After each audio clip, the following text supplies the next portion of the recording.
श्रीचरितानुसारी दुग्धादिचौर्येण यशो विसारी कुमारतानन्दितघोषनारी मम प्रभु श्रीगिरिराजधारी मम प्रभु श्रीगिरिराजधारी। भगवान गिरिराज गोवर्धन और गिरिराज धरण भगवान श्री कृष्ण के चरणों में नमन। भूत भावन भगवान महाकाल, भगवती महामाया, भगवान मदन मोहन के चरणों में नमन। गौ माता के चरणों में नमन। और परम गोभक्त हम सबके प्रेरणा स्रोत, जिनके आशीर्वाद से बहुत कुछ सीखने मिला, हम सब लोग कुछ ना कुछ आगे करते जा रहे हैं, ऐसे परम श्रद्धेय स्वर्गीय पंडित श्री लक्ष्मीकांत शर्मा जी के चरणों में भी नमन। मंच पर उपस्थित माननीय विधायक जी, माननीय गौशाला समिति अध्यक्ष जी, हमारे सिरोंज के और यहाँ तक कि जिले से भी पधारे हुए जो जनप्रतिनिधिगण हैं, जो अधिकारी वर्ग है, जो सामाजिक जन है और जो सांस्कृतिक जन है, जो गोभक्त जन है, उन सभी का बहुत बहुत अभिनंदन। प्रसंग है, सबको ज्ञात है कि आज गोवर्धन पूजा जो इस गौशाला परिसर में तो होती रही है, घर घर में तो हो रही है भगवान कृष्ण के समय से ही। वह गोवर्धन पूजा शासकीय रूप से भी पहली बार इस प्रकार मनाई जा रही है और यशस्वी माननीय मुख्यमंत्री जी को जो भगवत प्रेरणा इस विषय में मिली है और उन पर भगवान का जो आशीष है, ऐसे जो संकल्प ले रहे हैं, उसके लिए बहुत बहुत अभिनंदन। हम गोवर्धन पूजा तो करते हैं, क्यों करते हैं? कथा सबने पढ़ी, लेकिन इस कथा का उद्देश्य क्या है? भगवान इसके द्वारा हमें क्या सिखाना चाह रहे हैं, कौन सी शिक्षा वो हमें देना चाह रहे हैं? तो कुछ बातें जो इसमें से निकल के आती हैं। देखिए, एक पहली चर्चा तो भगवान ने स्वयं ही कह दी है, भागवत में भी और अन्य पुराणों में भी, कि इंद्र के अभिमान का नाश करना था। इंद्र सतोगुणी हैं, देवता हैं, उसके बाद भी उनको अभिमान हुआ, अहंकार हुआ और भगवान अपने किसी भक्त, अपने जिस पर उनका वरद हस्त है, जिससे उन्हें कुछ कार्य लेना है, उसका अभिमान रहने नहीं देते। वो बीच बीच में कुछ संकेत करते हैं जिससे उसका अभिमान नष्ट हो। तो इंद्र का अभिमान नष्ट करना एक उद्देश्य। इंद्र शक्ति का भी प्रतीक है और इंद्र इंद्रियों का प्रतीक भी है। तो एक प्रकार से यह इंद्रिय दमन की भी लीला है भगवान की। दूसरा, कर्मयोग की शिक्षा देना। तीसरा संदेश है प्रकृति संरक्षण का संदेश देना। चौथा, कृषि में वर्षा पर पूर्ण निर्भरता छोड़कर अन्य जो वैकल्पिक साधन हैं उनकी ओर दृष्टि करना, वह भी हमें संकेत दे रहे हैं भगवान। पांचवा है क्षेत्र भ्रमण। आज हम जिसको फील्ड विजिट कहते हैं, तो वो परिक्रमा के कारण पूरा गोवर्धन परिक्षेत्र समाज एक साथ जाकर के देखेगा, एक साथ फील्ड विजिट करेगा, तो उसका भी एक संकेत। और इसके साथ छठा, अन्नदान की महिमा बताना, क्योंकि अन्नकूट उत्सव भी हम यहाँ मनाते हैं। कथा में भगवान ने जब देखा कि कुछ पूजन हो रही है, तो अपने पिता नंद बाबा से प्रश्न करते हैं कि यह पिताजी क्या उत्सव हो रहा है, बाबा क्या उत्सव हो रहा है? तो वो जो उत्तर देते हैं, पर्जन्यो भगवान इंद्रो मेघा तस्यात्मूर्तयः ते विवर्षन्ति भूतानां प्रीणनम जीवनम पयः। ये जो भगवान इंद्र है वो पर्जन्य है और मेघ इनकी आत्ममूर्ति हैं, और ये जब वर्षा करते हैं तो हमारा जो प्राणियों का जो जीवन आधार है जल, वो प्राप्त होता है। हरिवंश पुराण इत्यादि में कृषि को लेकर के भी व्यापक चर्चा वहां पर की गई है और वर्षा से उसका संबंध बताया गया है। अब जैसे ही बाबा ने उत्तर दिया, भगवान फिर तुरंत कुछ अपनी बात रखते हैं। कर्मणा जायते जंतु कर्मणैव विलीयते सुखम दुखम भयम क्षेमम कर्मणैवाभिपद्यते। कह रहे पिताजी, लोग कर्म से ही तो जन्म लेते हैं और कर्म में ही विलीन हो जाते हैं। इस धरती पर जो भी सुख दुख इत्यादि है, जो भी भय है, जो कल्याण है, वो सब केवल और केवल कर्म पर ही आश्रित है। अस्ति चेदीश्वरः कश्चित् फलरूप्यन्य कर्मणां कर्तारं भजते सोऽपि न कर्तुः प्रभुर्हि सः। कि अगर कोई ईश्वर भी है तो आपके कर्मों के अनुसार वो फल देगा। वो केवल कर्तार को ही भजता है, मतलब उसका ही वो ध्यान दे रहा है, अकर्ता का प्रभु नहीं है ईश्वर भी। कितना बड़ा संदेश यहाँ पर कर्म का। और यही बात जो बाद में भगवान ने गीता में कही कि कर्मण्येवाधिकारस्ते मा फलेषु कदाचन मा कर्म फल हेतुर्भूर्मा ते संगोस्तु विकर्मणि। भगवान कह रहे हैं कि भैया तुम्हारा केवल और केवल कर्म में ही अधिकार है, कर्म करते रहो। और मां फलेषु कदाचन, फल में नहीं है। इसका अर्थ कि हम फल की इच्छा से कर्म करें कि फल मिलना ही चाहिए, वो सोचना हमारा अधिकार क्षेत्र के बाहर की चीज है। मनुष्य के अधिकार क्षेत्र में वो है ही नहीं।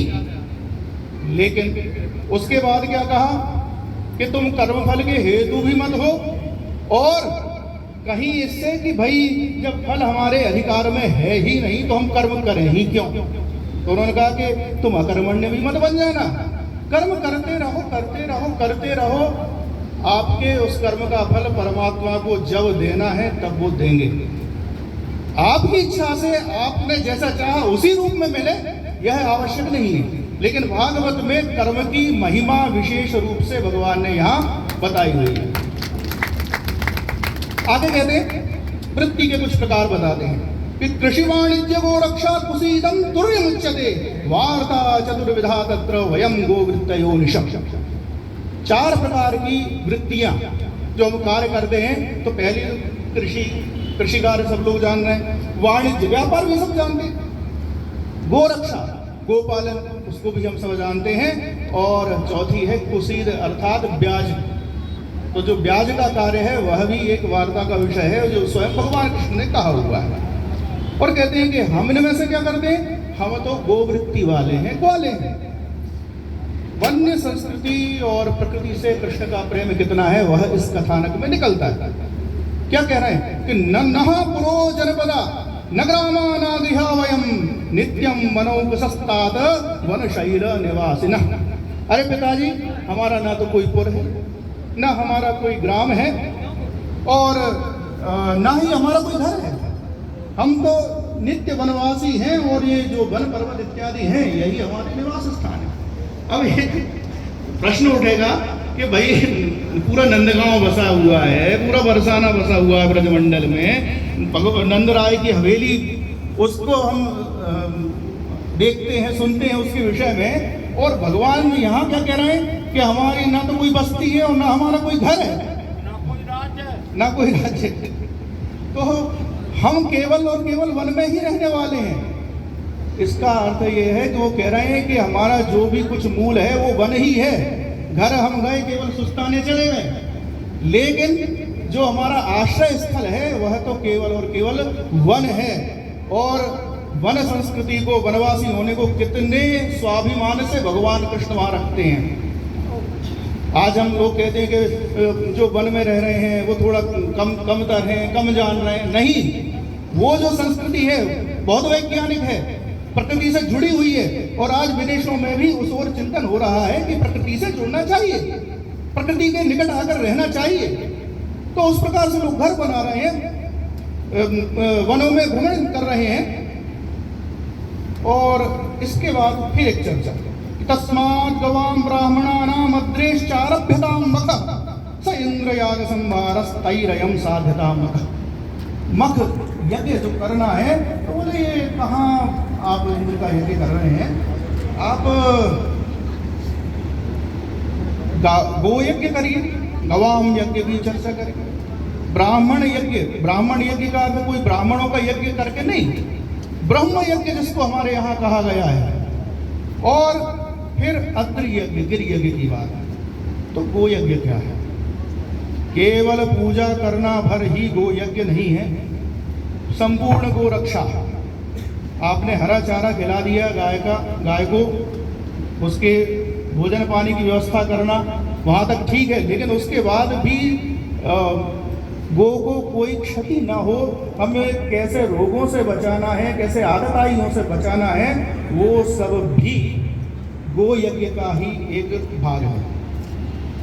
और जिस स्थान में हम बैठे हैं वो स्थल गो यज्ञ का एक जीवंत रूप है कि यहाँ निरंतर गो यज्ञ चल ही रहा है। तो जो हमारे प्रेरणा पुंज ने एक संकल्प लिया और वो संकल्प आज विराट रूप में देखने में आ रहा है। सतत यह गो यज्ञ चल रहा है और साथ में हमें कुछ विचार भी करना होगा कि जो एक गौशाला में कार्य चल रहा था गोवर्धन पूजन का, उसको आज शासन सोच रहा है कि हम इसको शासन प्रशासन के स्तर पर करें। क्या आवश्यकता है? उसका मूल कारण यह है कि हमारा गो यज्ञ अधूरा है। समाज का व्यक्ति कर रहे होंगे, लेकिन समाज का गो यज्ञ अधूरा ही बना हुआ है, क्योंकि हम जब मार्ग में चलते हैं हमें कितनी ही गायें रोड पर बैठी हुई दिखाई देती हैं, कितनी ही वाहनों से के नीचे आकर के कार्य कवलित हो रही हैं और उनका कोई संरक्षण करने वाला नहीं, उनको कोई देखने वाला नहीं, उनको चारा मिलता है या नहीं मिलता है वो भी कोई देखने वाला नहीं है। हम लोग भी मार्ग से चलते हैं, निकल जाते हैं अपना रास्ता बनाकर। तो पहले अच्छा गोचर भूमि की व्यवस्था होती थी। मुझे याद आ रहा है अर्थशास्त्र में एक पूरा प्रकरण है अकृष्या भूमि का कैसे नियोजन किया जाए। तो वहाँ सबसे पहले उन्होंने चर्चा करी कि 2 कोस की भूमि तो आप गोचर के लिए छोड़ दीजिए। उसके बाद जो ब्रह्मारण्य सोमारण्य के लिए छोड़ने की बात कही। इसके बाद फिर वो अभयारण्य की चर्चा भी करते हैं कि जहाँ पर जो पालतू पशु हैं या ऐसे जंगली जीव जो दांत हैं, तो दांत का अर्थ वहाँ कहा कि जो हमारे नियंत्रण में आ चुके हैं, जैसे बूढ़े सिंह इत्यादि, उनको वहाँ रखा जाता है। और उसका मैनेजमेंट भी कितना अच्छा बताया कि चारों तरफ खाई, कोई पशु भाग के, तो आज भोपाल का वन विहार याद कर लें हम, खाई बनी हुई है। फिर कहा कि द्वार केवल एक, और उसके अलावा जो उनने बात कही कि वहाँ जलाशय की व्यवस्था करनी है, तो उसको कहा उथला होना चाहिए, उत्तुंग जलाशय कहा। उथला क्यों? क्योंकि वहाँ लोग घूमने करने जा रहे हैं, कोई डूब कर न जाए, तो इसलिए उथला जलाशय बनाने की भी चर्चा की गई है। तो जहाँ अकृष्या भूमि जो भी है, जो खेती से हटके जो जमीन है, पहली बात जब आई तो गोचर की, और आज जो गौ माता को भोगना पड़ रहा है उसका सबसे बड़ा कारण क्या है कि हमारी गोचर भूमि नष्ट हो गई हमारी आधुनिकता के कारण। जो हमारी आधुनिक जीवन शैली हुई, हम केवल भौतिकवादी दृष्टि से केवल विकास विकास विकास एक रूप चले जा रहे थे, लेकिन अब एक अवसर है कि हम मुड़ करके देखें। वह दिन आज का दिन है कि हमें आगे कैसे प्रकृति को लेते हुए चलना है। फिर चर्चा थी, हाँ इसमें एक बात और है कि गोवर्धन की परिक्रमा को लेकर मेरा पहली परिक्रमा का जो एक संस्मरण है, हमने कहा कि हम तो बिना खाए पिए करेंगे, खाने खा पी के थोड़ी परिक्रमा बनती। पद्मश्री पंडित राम स्वरूप जी शर्मा और उनकी रामलीला रासलीला सर्वज ने खूब देखी है, तो वो बोलेंगे नहीं नहीं भैया, हमारे यहाँ तो ब्रजमंडल में रीति है कि पहले खाओ पियो पेट भर के फिर परिक्रमा करनी है। तो हमें लगा कि शायद ब्रज की रीति रही होगी, लेकिन बाद में ध्यान आया वो तो भागवत में भगवान कृष्ण खुद बोले। हम भागवत पढ़ते चले जाते हैं लेकिन शब्दों पर उतना ध्यान नहीं देते। भगवान ने जो विधि बताई वो यही कही है कि यज्ञ करके फिर सबको गायों को चारा खिलाया, इसके बाद सभी का भरण पोषण। केवल ऐसा नहीं है कि आपने ब्राह्मण भोजन करा दिया, वो कहते हैं कि एक एक व्यक्ति का भरण पोषण, यहाँ तक आखिरी में कहा पतितों का भी, कोई अगर पतित है तो उसका भी पोषण करके और फिर वो सामूहिक परिक्रमा होनी है। फिर आता है गिरि यज्ञ। गिरि यज्ञ की जब भी आप चर्चा करेंगे तो कुछ चीज़ें ऐसी हैं जो ध्यान देने वाली हैं। हरिवंश पुराण में आया कि यह जो गिरियज्ञ है वो है क्या, तो उन्होंने कहा कि जो गिरि है वो स्वयं विविध रूपों में अपना संरक्षण करता है। तो कैसे? तो उन्होंने कहा कि जो वृक्षों को काटने वाले हैं, वन का नाश करने वाले हैं, उनके लिए वो कभी सिंह बन जाता है, कभी वो व्याघ्र बन जाता है, कभी कोई और हिंसक जीव जंतु बन जाता है, कभी वो किसी शिकारी के रूप में आ जाता है। स्वयं पुराण में कहा जा रहा है ये जो भी जंगली जीव जिनसे हम डरते हैं कि ये खा जाते हैं, वो सब किस लिए उस वन में है? उस वन की रक्षा के लिए। वो स्वयं वो जो जिस गिरि के आश्रय में वो वन है उसके वो रक्षक हैं, उसके प्रतिनिधि हैं। तो चर्चा जो आई कि वन का संरक्षण ही मुख्य गिरि यज्ञ है। और वन का संरक्षण क्यों, वृक्षों का संरक्षण क्यों? तो इसमें भी आप जब देखेंगे तो कहा एकोपि रोपितो वृक्षा पुत्र कार्य करो भवे देवान पशून ही प्रीणादि छाया चातुधि तथा। एक भी वृक्ष अगर आपने लगाया तो वो पुत्र के समान कार्य करता है, उससे आपको छाया मिलती है, उससे आपको फल मिलते हैं और उसकी काष्ठ भी बाद में उपयोग में आती है। देवताओं को वो फूलों से पूजा के रूप में प्रयोग में आता है और छाया से वो अतिथि का सत्कार करता है। ये विष्णु धर्मोत्तर पुराण का कथन है। सेचनाद विवक्षस्य रोपितस्य परिणतु, किसी दूसरे ने पेड़ लगा दिया हो और आप उसका सिंचन कर रहे हैं तो भी कहते हैं महत् फल मवाप्नोति नात्र कार्य विचारणा, उसका भी महान फल होता है। फिर खुद के लगाए को अगर हम सिंचन कर रहे हैं, उसका परिवर्धन कर रहे हैं, उसका संरक्षण कर रहे हैं, तो फिर क्या कहना। शीतवाता तव क्लेशम तथा छेदन भेदने सहन्ते परमं वृक्षास्तद्धि तेषां महत्तपः। ये जो वृक्ष है ये महान तपस्वी हैं, वो शीत को सहते हैं, वात वायु को सहते हैं, वो ताप को भी सहते हैं, सर्दी गर्मी वर्षा सब सह रहे हैं। और इसके अलावा क्या सह रहे हैं? छेदन और भेदन भी, हम काट रहे हैं उनको, वो भी वो सहते हैं। तो यही उनका महान तप है। पत्र पुष्प फल नित्यम छाया चैव शाखिना परेशामुपयुज्यन्ते तद्धि तेषां महत्तपः। जो हमें पत्र पुष्प इत्यादि देते हैं, उनका छाया देते हैं, वो सब देना भी उनका महान तप है। ऐसे महान तपस्वी हैं वृक्ष। फिर जो अन्नदान की चर्चा आई थी उसमें भी विष्णु धर्मोत्तर में कुछ बातें हैं कि सर्वेषामेव दानानाम् अन्नदानम विशिष्यते अन्नदानात् परम दानम न भूतम न भविष्यति। अन्नदान से बड़ा दान न तो हुआ है न होगा। और कहा नात्र पात्र परीक्षा से न काल नियमस्त था। अन्नदान में ना तो आपको पात्र कुपात्र का विचार करना है, न काल देखना है कि भैया दिन है कि रात है, आपको अन्नदान करना है, न देश की ही परीक्षा इत्यादि करनी है। अब हम इस पर्व की विधि की चर्चा क्या है उस पर आते हैं। गर्ग संहिता गिरिराज खंड, वहाँ कहा गया है कि यत्र गोवर्धना भावस् तत्र पूजा विधिं शृणु। जहाँ गोवर्धन का भाव है, जहाँ प्रत्यक्ष गिरिराज बैठे हुए हैं, वहाँ तो उनकी ही पूजा होगी। लेकिन अब सरोज में यहाँ तो गोवर्धन नहीं है, तो क्या करें? तो वही करें जो किया है। क्या कि गोमयैर्वर्धनः कुर्यात् तदाकारः परोन्नतः। गोबर के गोवर्धन बनाने हैं उसी आकार का, उसी आकृति के, और पुष्प व्यूह है लता जालई ऋषिका भी समन्विता। उनको पत्र पुष्प इत्यादि से शोभित कर देना है, लताओं से शोभित कर देना है। तो इस प्रकार एक और चर्चा इसी प्रसंग में आती है।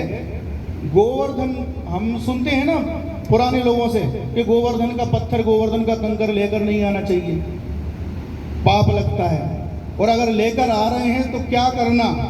तो कहा गया है शिला समानम पुरटम क्षिप्त्वा द्रौतच्छिलाम नयेत् गृह्णीया ज्यो विना स्वर्णम स महारौरवम रजेत्। आपको अगर एक कंकर भी उठाना है तो उसी भार का स्वर्ण खंड आपको वहां छोड़ना पड़ेगा, उसके बाद आप ला सकते हो।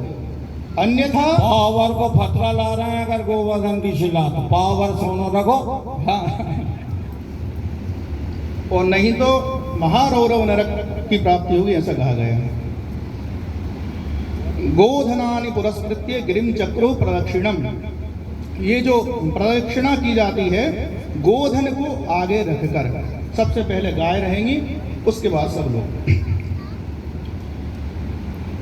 एक और चर्चा है कि कैसा महत्व है गोवर्धन का। जी।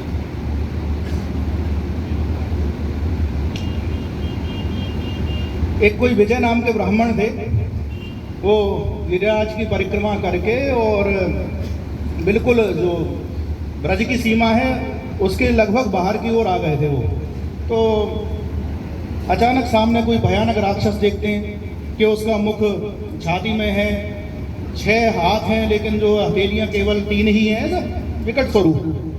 डर गए, कुछ समझ में नहीं आया, तो वो गिरिराज की ही, अब उसी क्षेत्र में थे तो थोड़ा एक पांव अंदर दिया तो गोवर्धन क्षेत्र में आ गए।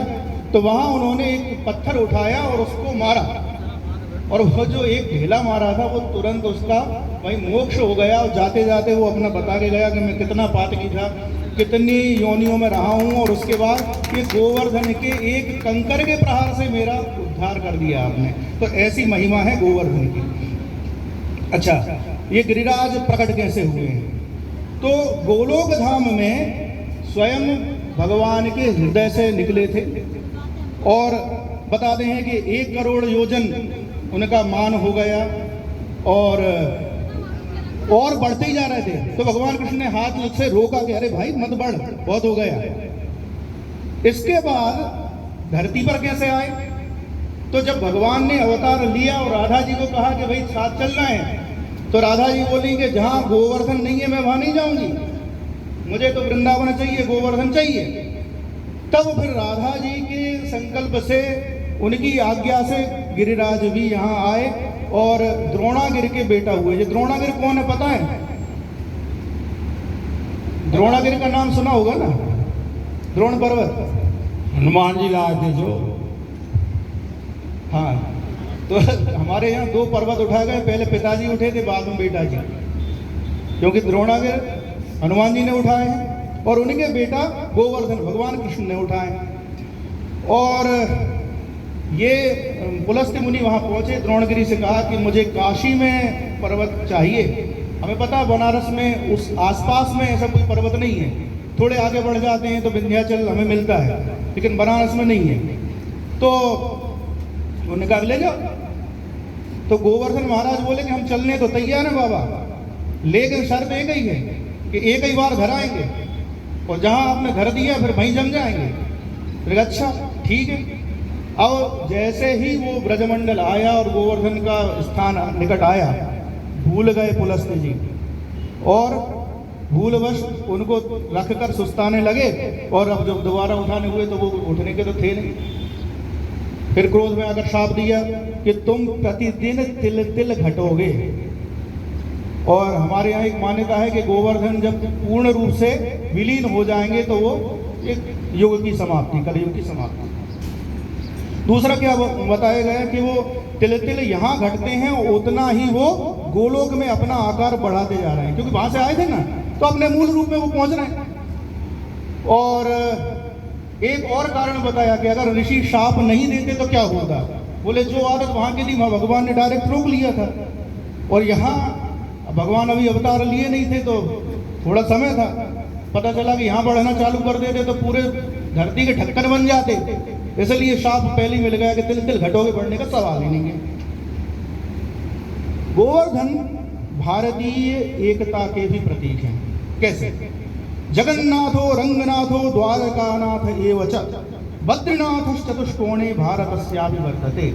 भारत के चारों कोनों पे 4 नाथ, बद्रीनाथ, जगन्नाथ, द्वारकानाथ और दक्षिण में रंगनाथ, मध्य गोवर्धनस्यापि नाथोऽयं वर्तते नृप।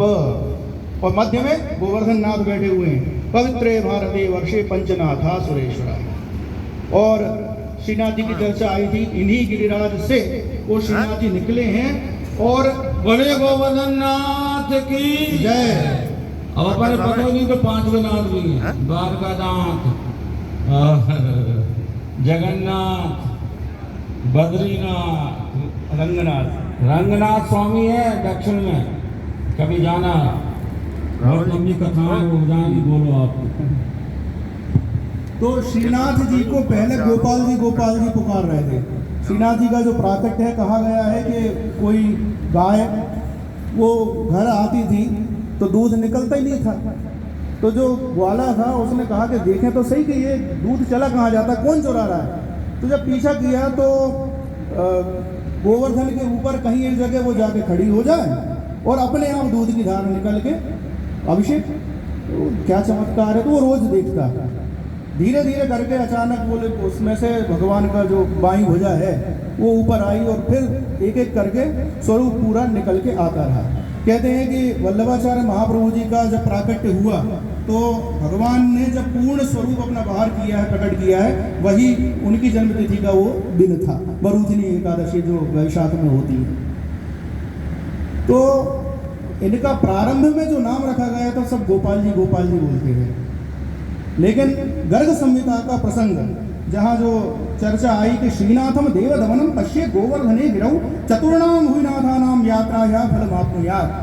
तो वहाँ ये गोवर्धन नाथ को श्रीनाथ कहा गया और कहते हैं कि जो केवल गोवर्धन नाथ की परिक्रमा कर लें, इनका दर्शन कर लें, तो चारों नाथों के दर्शन का फल उनको मिल जाता है। जय। एक और अच्छा प्रसंग है, भगवान के कुछ नामों का उल्लेख है इंद्र की वंदना में। हम सबको पता है कि किस प्रकार से वो जब इंद्र का यज्ञ रोक दिया गया, गोवर्धन पूजा हुई, गोवर्धन परिक्रमा हुई, उसके बाद इंद्र ने कोप किया और प्रलयकालीन मेघों को वहाँ पर भेजा है। और कहते हैं हाथी की सूंड जैसी, मूसल जैसी बड़ी बड़ी जलधाराएं गिर रही थी। और उस समय में भगवान ने किस प्रकार वो गिरिराज धरण का स्वरूप लिया है और ब्रज की रक्षा की है। फिर 7 दिन और 7 रात्रि तक वो सब कुछ चलता रहा। इसके बाद इंद्र शरणागत हुआ और भगवान की वंदना की। तो गर्ग संहिता में एक गद्यांश है जिनमें भगवान के कुछ नाम हैं, जिनमें भगवान कृष्ण के व्यक्तित्व, उनके कर्तृत्व की झांकी हमें मिल जाती है। क्या है? ओम नमो गोवर्धनोद्धरणाय गोविंदाय गोकुल निवासाय गोपालाय गोपालपतये गोपी जनभर्त्रे गिरिजोद्धर्त्रे करुणानिधये जगत विधये जगन्मंगलाय जगन्निवासाय जगन्मोहनाय कोटि मनमथ मनमथाय वृषभानुसुतावराय श्री नंद राज कुल प्रदीपाय श्री कृष्णाय परिपूर्णतमाय प्रसंग ब्रह्मांड पतये गोलोक धाम धिषणाधिपतये स्वयं भगवते सबलाय नमस्ते नमस्ते नमस्ते। क्या जो गोवर्धन के नाम आए, पहला गोवर्धनोद्धरण जान गए जो लीला है। गोविंद, भगवान को गोविंद क्यों कहा जाता है पता है? गोविंद गोविंद गोविंद कह रहे हैं, क्यों कह रहे हैं? भगवान कृष्ण का नाम गोविंद क्यों हुआ? काय होगा?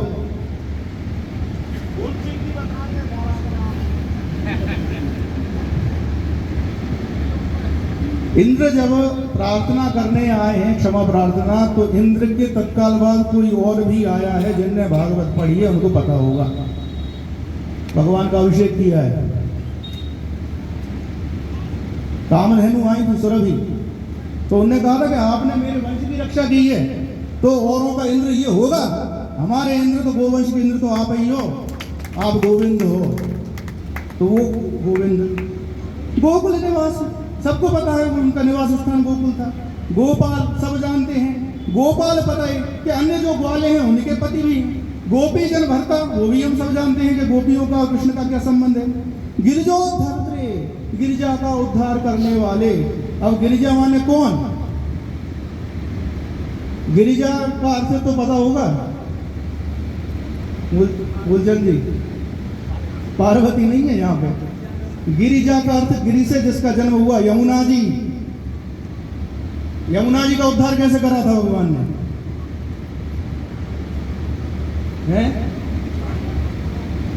कालिय दह वाली चर्चा तो है ना। काली नाग का दमन करके भगवान ने जो यमुना को मुक्त कराया है प्रदूषण से।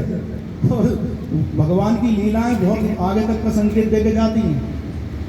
यमुना जी में पहले भी समस्या प्रदूषण की थी, तब वो कालिय नाग नाम से थी, उसका विष था। आज हम ही कालिय नाग बन गए, हमने फैक्ट्रियाँ खोल दी और सब जितने भी विषैले तत्व हैं सब यमुना जी में जा रहे हैं, वही कार्य की कार्य। तो उस ओर भी हमें ध्यान देना होगा, भगवान कृष्ण से सीख कर।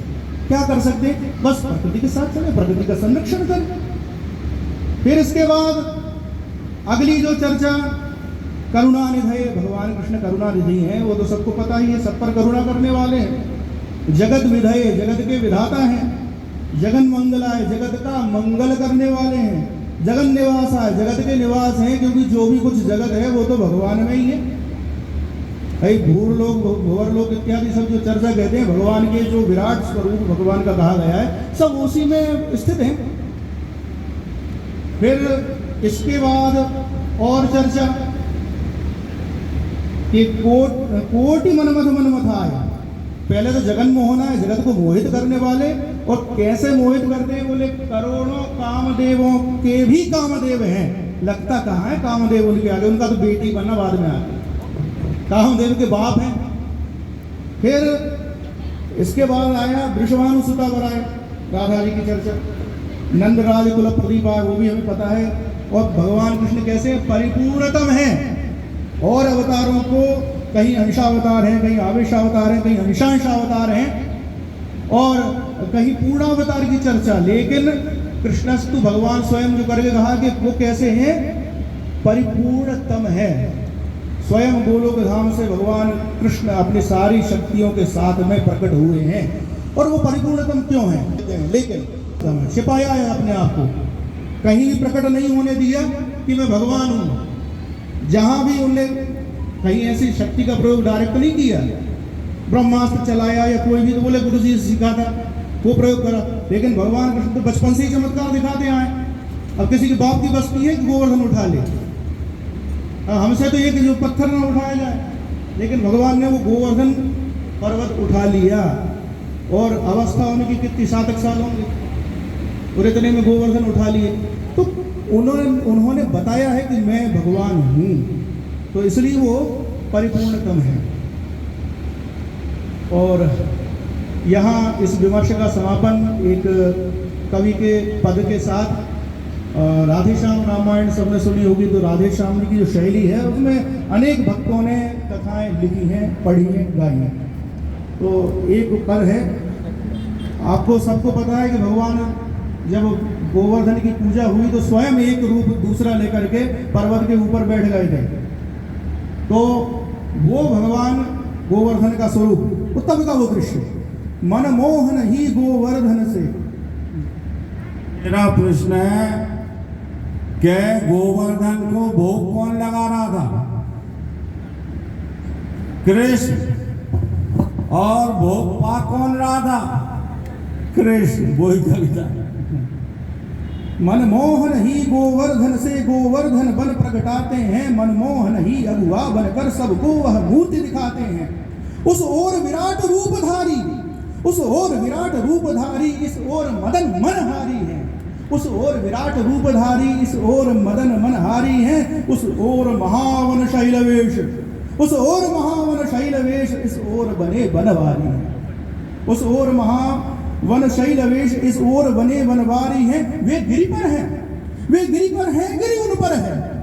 वे गिरि पर हैं, गिरि उन पर है, क्योंकि सबका आधार भगवान ही है। तो वे गिरि पर हैं, गिरि उन पर है। गिरिवर है या गिरिधारी है? वो खुद ही गिरिवर है। भैया ये बताओ, या वो गिरिधारी है कौन? तो वे गिरि पर हैं, गिरि उन पर है, गिरिवर है या गिरिधारी हैं। स्वामी है वही, दास भी है। स्वामी है वही, दास भी है। ठाकुर है वही पुजारी है, ठाकुर है वही पुजारी है। गिरिपति ने गिरिराज को, गिरिपति ने गिरिराज को कहा जोड़कर हाथ। गिरिपति ने गिरिराज को कहा जोड़कर हाथ। बोलो भक्तों प्रेम से जय गोवर्धन नाथ। बहुत बहुत धन्यवाद।